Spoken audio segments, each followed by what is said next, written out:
Hello everyone. So welcome to today's lecture, and today we're going to be talking about a very important topic which is to do with stability and muscle endurance.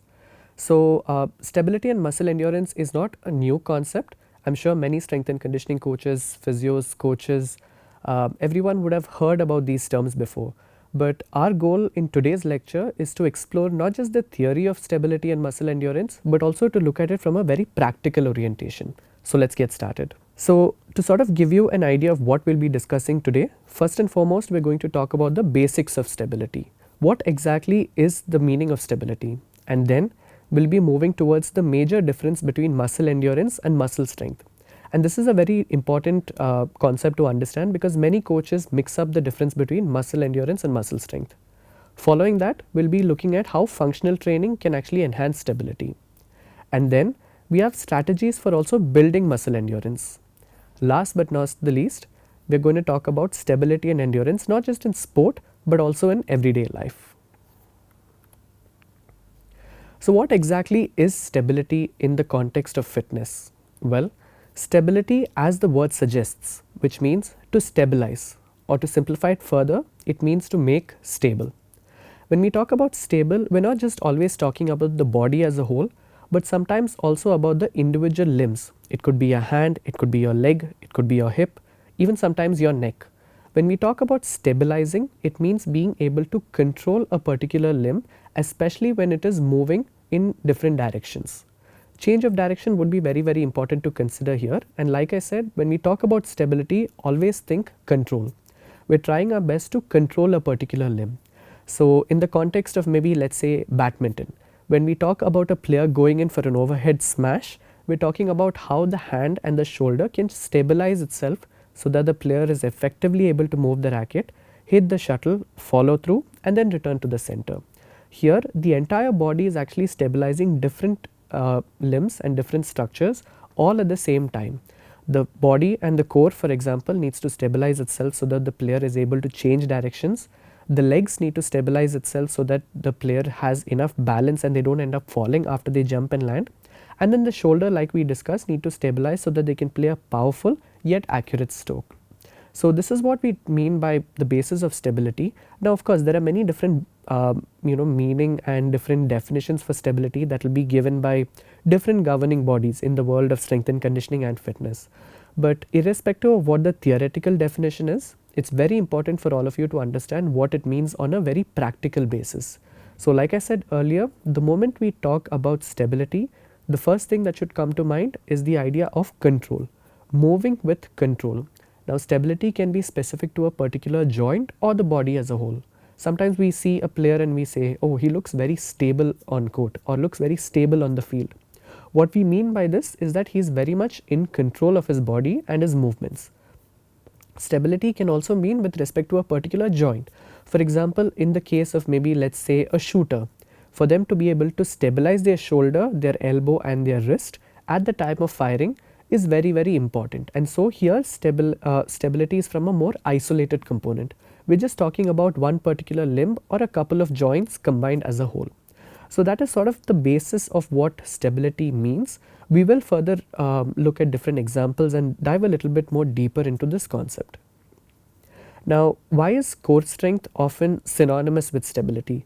So now let's go back to the example where we spoke about the body as a whole. Let's consider maybe a football player who's there. For a footballer to be able to kick a ball into the goal definitely takes a lot of skill, lot of strength and lot of precision as well. So for them, during the kicking action, there is actually, when you look at the kicking action, it might seem like a very simple movement, but it's actually quite complex. The run up leading up to the ball, the kicking of the ball, as well as the follow through. Now during this entire action, there is a number of uneven forces that are playing on the body. So during all these uneven forces, what happens is that there is definitely an imbalance in terms of how the body can position itself. And that is where stability comes in. Now in order to stabilize the body as a whole, let's look at why the core is the most important part of it.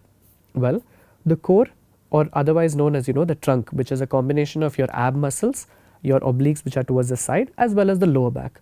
This central part of the body has to be very strong, and the reason for that is because this is what helps us control the entire body's movement. Anytime you go out of balance, let's say I'm a footballer or I'm a basketball player or I'm a badminton player who has to suddenly move back. When I move back, it's the trunk that's going to help me move forward. If I have to turn, it is going to be the trunk that is going to help me get back to the neutral position. During all of these different types of movements, it is the trunk which dictates how well I can stabilize the rest of the body and how well I can make sure that my movements are efficient. Reason for this is also because if you think about it, your limbs, which is your legs and your arms, actually sort of originate from the trunk, which is from the center of your body. Of course, your lower limbs are connected to your hip and your upper limbs are connected to your shoulders, but everything sort of comes together at the core. In addition to this, anytime you do any sort of a, let's say, a running movement or a jumping and landing, rebounding, any sort of an explosive upper movement, upper movement throws or anything of that sort, the force is actually transferred through the trunk. Let's take a very simple example. Maybe you're doing a vertical jump. Now when you jump and when you land particularly, the force initially starts off with the point of contact, which is your toes, travels through the ankle, the knees, the hip, then goes into your core and then sometimes travels upward. That's why a lot of times we say that you might have come across certain examples where maybe a player who does a lot of plyometrics or does a lot of jumping and landing, they might actually end up with lower back pain. Why is this? If you think about it, initially it might not make a lot of sense, right? Because if they're jumping and landing, which is an activity that primarily uses only their lower limbs, they should have some ankle pain, some knee pain, or maybe something at the hip. But no, it's actually sometimes the lower back that comes into play. Reason for this is because the force of transfer that travels through the kinetic chain can be very greatly dependent on how strong your core is. The force of transfer always happens through the core, and having a strong and solid core can also make sure that this transfer of forces is very efficient, and thereby stability also comes into play. So if you want to be stable, if you want to be in control of your movements, either with respect to individual limbs or like we discussed here as the body as a whole, it is very important to make sure that you have a strong core. So in addition to this, let's also look at what exactly it means when we talk about a strong core. It's not just about doing a lot of sit-ups and having just a six-pack. A six-pack, like we have seen, is not really much to do with always to do with core strength. To a large extent, it also has to do with your body percentage. So just because a person doesn't have a six-pack doesn't mean that they don't have a strong core. But when we talk about a strong core, it's also your obliques, which are the muscles towards the sides, as well as your lower back that matters a lot. Now having a strong core also ensures that the surrounding muscles can function properly, because a lot of times if your core is not very strong, the surrounding muscles end up taking additional load. That's why you might find certain players having some sort of glute stiffness or glute strain, or sometimes even the other way around. If the surrounding muscles are not strong, then the lower back and other muscles of the core can take additional load. So overall, we need to make sure that as much as we are spending enough time in a gym or in a ground training your bigger muscles like your glutes and your maybe let's say your shoulders, your chest, your arms, your legs, all of these, make sure that you're giving enough time to train your core as well, not just with respect to dynamic movements but even isometric ones. So now let's talk about muscle endurance versus muscle strength. Let me just give you a minute to think about what exactly is the difference between both of these. I'm sure you have come across both of these terms quite often in a fitness setting or even in a health setting. But what exactly does it mean? And more importantly, what exactly differentiates endurance and strength? Think about it. Well, to start off with, let's define muscle strength first. When we talk about muscle strength, it means the maximal amount of force that a particular muscle or a group of muscles can exert. Now, an example of this would probably be maybe something like a 1 rep max of a squat, right? So in the 1 rep max of a squat, we're not seeing how many repetitions you can do or how quickly you can do it. All we're looking at is what is the maximum weight you can lift for the range of motion that is considered to be a proper squat, right? Now, on the other hand, what is endurance? Now, in endurance, we're not looking at maximal strength or the maximum amount of force.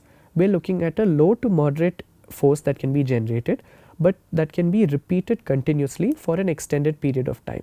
So repetition is what is key. When we talk about endurance, think about one thing, that is a resilience to fatigue. That means preventing a muscle from getting tired by repetitive motion, and that's what we talk about developing endurance. Now endurance can be from a cardiovascular standpoint, it can also be from a muscular standpoint. When we talk about cardiovascular endurance, we're talking about an athlete or a client's ability to repeatedly keep engaging in a particular intensity of some cardiovascular activity. This can often be thought of from a context of some sort of aerobic activity like walking or jogging. Sometimes it can be swimming, cycling, and so on. And the longer they can maintain a particular intensity, the better is their endurance. Now, from a muscular context, we're talking about for how long or for how many repetitions can a muscle continue to perform an action at a low to moderate intensity in terms of force production. So, an example of this would be maybe let's say if a particular athlete or a particular person had to do 25 body weight squats. Initially, maybe they're only able to do 10. Let's say they have to do 3 sets. So, 10 repetitions into 3 sets. Over a period of time, as they keep doing this, over the next couple of weeks, they're able to now do 15. Then slowly they build it up to 20, and then they build it up to 25. Now, throughout this entire thing, their endurance is actually getting better as they go. So, this is what we mean by endurance and the difference between endurance and strength. Now, what exactly is the requirement of muscular endurance in sport? Well, when we talk about both of these, it is important to understand that most sports require a combination of strength as well as endurance. Think about some strength based sports or some maximal strength based sports. Maybe something could be like, let's say, javelin throw or a shot put throw, right? Both of these are events where there is a maximal exertion of strength. We're not looking at some sort of repetitive motion. It's not that the javelin thrower has to throw 10 javelins within 30 seconds. That's not what they're looking at. For them, it's about one repetition where they can generate the maximum amount of force. And that's the difference between muscle strength. Now, let's look at muscle endurance, where a sport that involves this. From a cardiovascular standpoint, the best example would be a marathon.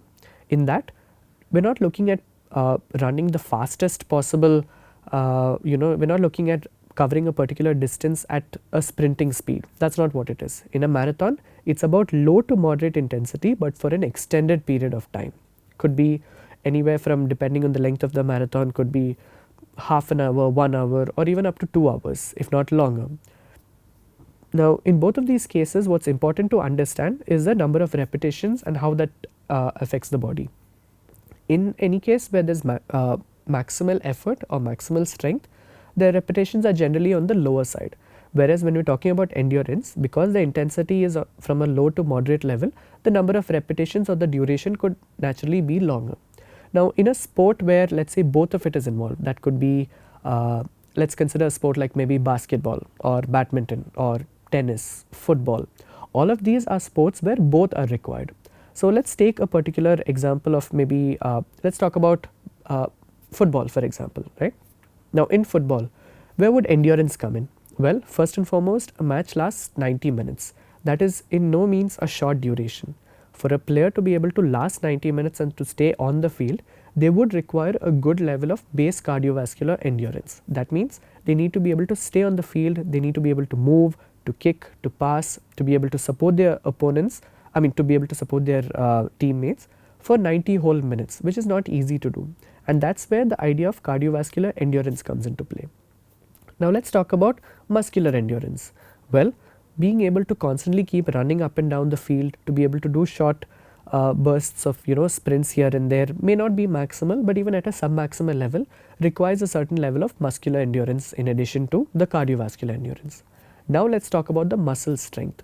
Here, this would involve maybe those sudden long passes that they might have to make, or the kick into the goal, or those sudden explosive change of direction where they might have to move and try to deceive an opponent. All of these is where muscle strength comes into play, because you're trying to exert a large amount of force. Similarly, if you really think about it, you will find other examples where in a particular sport there is an equal amount of requirement for not just strength but also endurance as well. And one without the other can often become a limiting factor for a player. Now, let's go back to the example of football itself. Let's say that you have an athlete and you've only trained him to develop muscle strength. Now, over a period of time, he might get good, he might have a lot of power in his kick, you might eventually get him to some power training, and then he might have some good explosiveness, but he might not be able to last the full 90 minutes. Maybe after the first 30 minutes, he's too tired to play. So then to ask yourself as a strength and conditioning coach is, have you really done your job, or have you really understood the requirements of the sport, or have you really done what is correct for the player? These are things which are very important to consider when we look at what sort of adaptations we want for a particular athlete to have. Now let's look at the practical implications for different training goals. Here I would like to sort of bring back the principle which which is a very common but important one in the world of strength and conditioning, which is the SAID principle. Stands for SAID. That stands for specific adaptations for imposed demands. Now it definitely does sound like a complex concept, but it's not. Basically what it's saying is that the body will adapt based on the load that you give it or the type of demands that you ask from it. Now if you are someone who is going to train an athlete for endurance, that would involve low to moderate intensity, more number of repetitions, lesser rest period. Naturally that athlete or that particular person is going to develop a high level of endurance.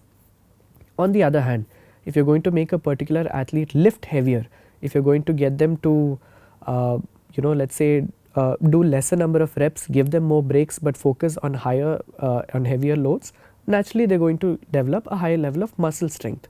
Now that's all this principle is saying, that the kind of demands or the kind of training you do will determine the type of adaptations you get from it. It could be in terms of speed, strength, endurance, aerobic capacity, anaerobic capacity and so on. But in this particular concept, when we talk about specifically muscle endurance and muscle strength, one thing to understand is if you want to build endurance, focus on moderate weights but more number of repetitions. Now depending on the nature of the sport and depending on the requirements, could be anywhere from 10, 12, 15, 20, 25 repetitions. Of course it also depends on the exercise that you are doing. Easier exercises might be able can be done for maybe more number of repetitions. Tougher exercises may be slightly on the lower end. Now another factor to consider is also the rest period. Endurance, when we are training for endurance, we want the muscle to continuously keep producing a particular force output for an extended period of time or a certain number of repetitions. The word continuous is key. If you give too much of break in between, it's no longer continuous. It's almost like separate repetitions or separate separate sets being done, right? So that's an important factor to consider, which is the rest period.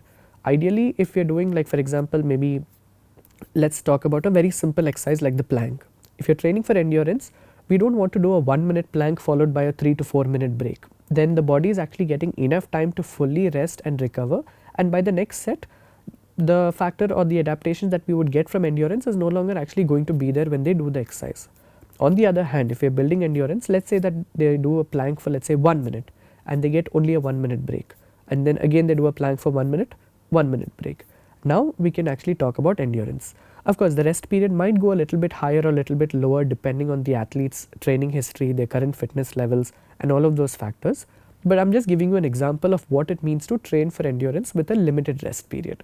Now talking about functional training for enhancing stability.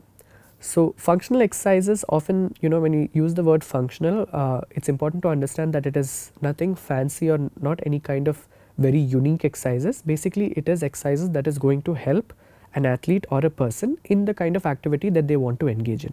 Now for athletes that could be in the sport, for regular clients it could be in their day-to-day lives. But a lot of times if you sort of look at the pattern, functional exercises often tend to be compound exercises. So that is multi-joint exercises. Now let's take a very simple example of a squat, and we are not talking about any sort of squat from by doing any heavy lifts or any barbells or dumbbells, nothing, just the normal body weight squat. In this case, a body weight squat, if you look at it, is actually very similar to an action of just sitting and standing up from a chair, right? Only difference is when you actually do it in an exercise setting, there is no chair there. Otherwise, you are just sitting and standing up. The action can be somewhat similar. Now in the case of functionality, for a regular person doing it, it can help them in terms of a regular person doing this, it could be something very simple like just standing and sitting, and so you are actually teaching the body how to repeatedly do that movement, and thereby the body is also learning to control a particular movement. And like I said earlier, remember, control is similar to stability. Now let's just for a second think about the regular population, not just about athletes, because as a strength and conditioning coach, you are not always going to be only working with athletes. You will have to work with different people from different parts of the demographic or the population that exists. Now for a brief moment, let's forget about athletes and think about the general population that exists. Maybe let's take a part of it, senior citizens. For them, just being able to do stability training is going to help them in their day-to-day lives alone. It's not that we're looking at them playing any sort of a advanced sport, or we're not looking at them from a performance orientation. What we want to do is help them improve their quality life in on a day-to-day basis. So let's consider a simple stability exercise or a balance exercise, like being able to stand on one leg. Now you might ask, why is this important?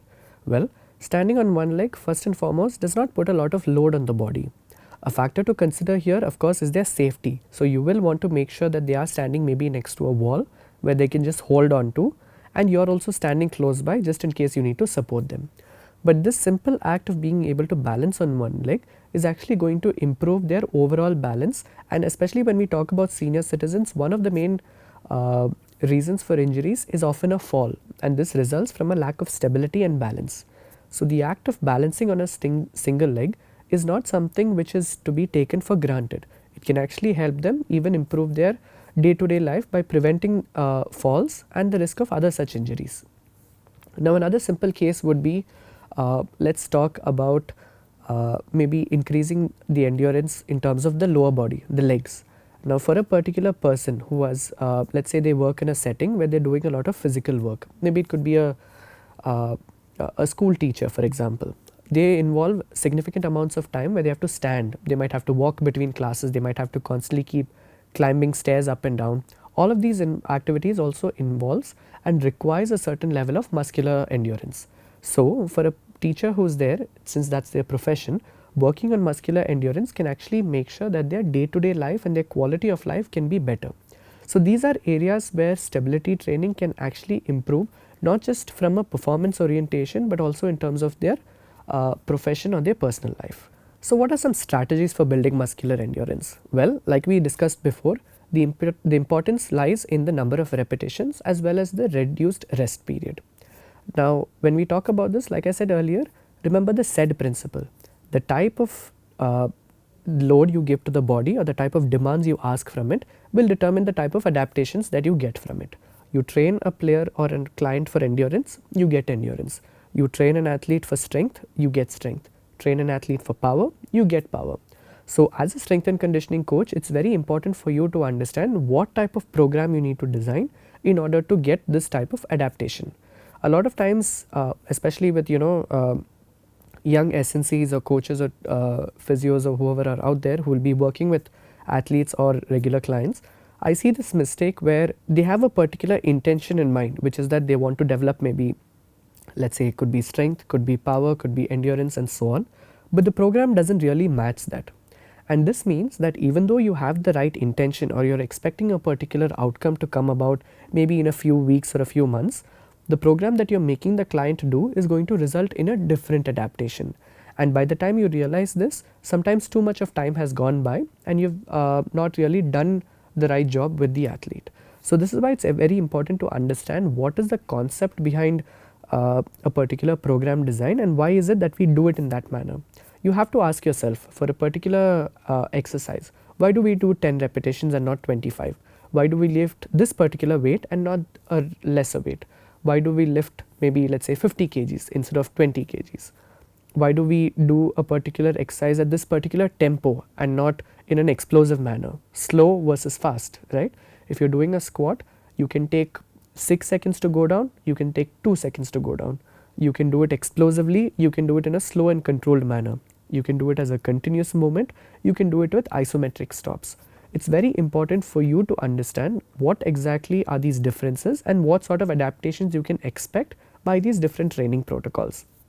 But when we talk about endurance, coming back to it, very important factor just to keep in mind, the number of repetitions and the rest period. Both of these are crucial. Now another factor which you can also consider when we talk about endurance is about isometric exercises, which are very good for developing strength but also endurance. A simple exercise which is safe and which can be done by most people of the population unless they have some sort of issue or a particular injury is the wall chair, right? A wall chair, simple, not a very complex exercise, can be taught. You can have progressions and regressions based on their current level and is great for developing muscular endurance in the lower body, especially for athletes who require that. When it comes to general population, one thing to just keep in mind, you need to be careful with isometric exercises, especially if a person has any sort of condition with their blood pressure. If they have hypertension, isometric exercises generally I would say it is better not to do it right off at the beginning, and it's always best to get the consent of a doctor, their medical, a medical practitioner, rather than you deciding what is best for them. And this is a general rule of thumb for anyone with any sort of health issues, is to always consult a doctor first and get a clearance from them, because your profession does not give you the scope to diagnose any sort of health issues, nor does it give you any sort of authority to give consent to exercise if they actually have a medical problem. So this is one thing just to keep in mind. It's not directly related to muscular endurance, but it's just a side note that you can have in your head whenever you're working with anyone. So coming back to this, let's talk about the wall chair. Very simple exercise, isometric exercise, which means there is no movement as such. The muscle is staying at a constant length. Very good for developing muscle endurance, because it really pushes your muscles lactic acid threshold, and you can also see a lot of progress with this from a very objective standpoint, which means if an athlete is able to do initially, let's say they're able to do 1 minute for 3 sets with, let's say, a 30-second break. Over a period of time, if they're able to do 1 minute 10 seconds 3 sets with the same 30 seconds break, that is a very clear increase in muscular endurance. And over a period of time, yes, you will see this endurance also transferring into whatever sport that they're doing. Now another way is also to use resistance bands or lightweight training. Lightweight training means not lifting the absolute maximum you can do. For example, if your 1 rep max for a squat may be 100 kgs, maybe you can have the person do 50 kgs and you have them do maybe 10 reps or 12 reps or 15 reps. Here you are asking them to lift lesser than what they are maximally capable of, but you are making them do it for a longer number of repetitions or duration with specific breaks in between. This is again going to develop endurance, and similarly you can also do so with resistance band for smaller muscles. An example of this would be maybe an exercise like a clamshell. Alright, you lie down on the floor on your side, put the band over your knees, and you are going to do the opening and closing movement with your knees. That is going to really work from the hip and thereby target your glutes. Again, a very good exercise, can be done with low to moderate intensity for more number of repetitions, maybe 12, 15, 20, really going to fire up the glutes and help you develop a good amount of muscular endurance. Right? Now it is important to understand that you have to tailor endurance training based on the muscle that you are working in. It cannot be the same for all muscles, cannot be the same across all joints either. A particular exercise, a particular number of repetitions or rest period that you give for one particular muscle group may not be the same for another muscle group. A classic example of this could be, let's say you're doing a plank, right? You're going to do a plank, let's say, for 1.5 minutes for an athlete, and you're going to give them a 30-second break. Now just because you know that that particular time duration fits in terms of building endurance for the core muscles, that is your abs, your obliques and your lower back, it doesn't mean that the same protocol should apply when it comes to your lower body. You cannot make an athlete do squats for 1.5 minutes with 30 seconds break. Yes, in certain cases that may be useful, but the way of thinking should not be such that because it works for the abs, it will also work for the legs. No, that cannot be the logic. You have to understand what are the muscles involved, what is the movement pattern that it does, what is the range of motion, what is the function of that muscle, and then decide what is the right protocol to develop endurance for that muscle or those muscle groups. So this is very important to keep in mind. This is probably going to be like a recurring theme throughout this entire course altogether, which is to avoid the use of any template based programs. For every given athlete, there is a lot of factors to consider, and your program must be custom designed for each athlete based on all of their requirements, rather than trying to fit them into a template that you already have. So now coming to stability and endurance in everyday life and sport, this is more or less going to be sort of a summary of what we have just touched upon, which is about the relevance of stability and endurance far beyond the gym. Again, let's take athletes out of this context and talk about general population. Like I mentioned earlier, for a senior citizen, we spoke about the idea from a from a stability standpoint. Now when we talk about muscular endurance, we want senior citizens to be able to walk comfortably without getting tired very quickly. We want them to be able to go out on walks. We want those who are maybe, let's say, from a age group of over 55 to 60, 65, 70. As they get older, naturally the body's endurance and the muscle tone, muscle strength is going to come down unless we're able to delay that sort of downward trend by the proper training methods. And so for an elderly person, maybe let's say you have a 65-year-old or a 70-year-old, for them we're not looking at our goal is to not make them do a 100 kg squat. That's not the purpose. If we do have that intention, think about why exactly is that there in our head. What benefit is going to come for the client from that, right? It cannot be something where we're trying to boost their ego by saying that, okay, in the next 3 months I'm going to make you do a 100 kg squat. No, there's no real logic or rationale behind it. But instead, what you can tell them is, okay, we're going to follow this particular exercise protocol, and by doing that, I can make sure that you feel more stronger, you feel more stable, and you're more comfortable in your day-to-day life. You can then go out maybe with your friends for the evening walk that you haven't been able to do so far. We can make sure that you can climb a flight of stairs without completely running out of breath. Now, this is how you can actually improve a person's quality of life.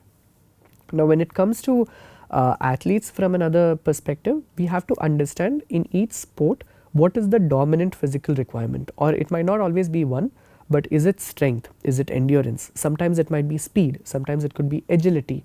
For example, for a sprinter, is there really a requirement for a lot of agility training? Probably not, because agility is change of direction, whereas for a sprinter, they're not actually changing directions, nor are they reacting to any sort of an external stimulus other than maybe the initial start off phase of a race, right? For a sprinter, maybe the priority would be on strength, could be on explosive power, speed, all of these factors would take precedent. Whereas maybe let's say for an athlete like maybe a badminton player, for them, yes, agility would be paramount, because after playing every single stroke, if you think about it, they're actually changing direction and coming back to the center. It's never the case where maybe a badminton player might move to the back of a court, hit the shuttle, and then continue moving and go out of the court from the same direction. That never really happens. For a badminton player, irrespective of which corner they go to, they play the stroke and then they have to come back to the center. So here, agility takes priority in addition to maybe factors like strength and endurance and speed and so on. So it is important to understand that for an athlete, when we talk about what is important to them, in this case we're talking about endurance, understand where exactly does endurance come into play and how important it is. It's not that for every single sport endurance is the precedent, or for every single sport muscular strength is the most important. It varies from sport to sport, varies from player to player, as well as their level of play. So these are all factors to consider when we talk not just about muscle strength, but also about stability and endurance and speed and power and so on. Now, when we talk about real world scenarios that underscore the significance of stability and muscle endurance, we've already discussed how it affects athletes and how it affects regular population. But a general or I would say a very important point that actually applies to everyone is how exactly do we take them through these different fitness components and in what order.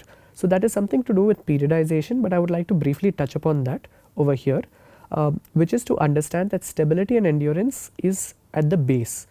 You cannot go directly into power training or any sort of speed training or anything complex like that without first having a good base of endurance and stability. And the reason for this is, if you have stability, you have control for the body, because any kind of training you want to do later on with respect to strength or power and all of these requires control.